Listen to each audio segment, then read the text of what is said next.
In an interview with the U.S.'s Fox News, Foreign Minister Joseph Wu has said Taiwan could be China's next target if Hong Kong falls. Wu says Taiwan has been trying to gather international support to deter a potential Chinese attack. Political analysts in Taiwan say the possibility of an attack on Taiwan is real if nothing is done now to stop Beijing. Speaking with Fox News, Foreign Minister Wu made an alarming statement. If Hong Kong falls or if the Chinese government imposes the national security legislation on Hong Kong, we don't know what is going to happen next. It might be Taiwan. And we are also concerned that China might take some military action against Taiwan. That's what I said all along.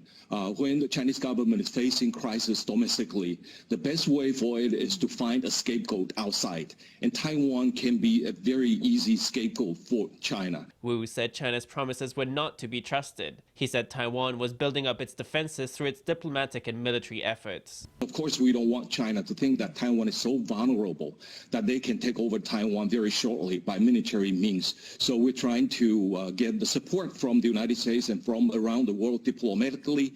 And at the same time, we are trying to beef up our own defense capabilities so that China will be deterred. An academia sinica expert gave a similar warning.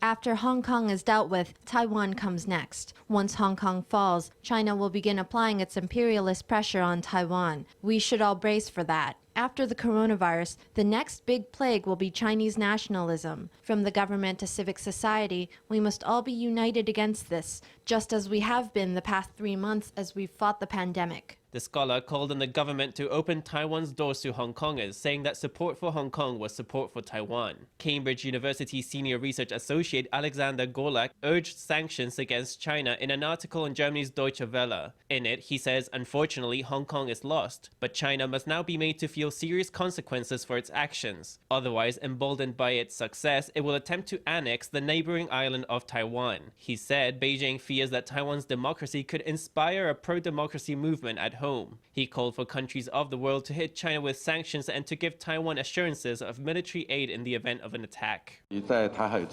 We're capable of monitoring and responding to all activities of the CCP or foreign jets or ships near the Taiwan Strait. I think everybody knows that the CCP has never relinquished the threat of military force against Taiwan. So with respect to its activities near Taiwan, we've strengthened our monitoring capabilities to be in control of the situation. The Ministry of National Defense reiterated that China has never ruled out military force against Taiwan. The ministry said it was on high alert against the Chinese threat at all times.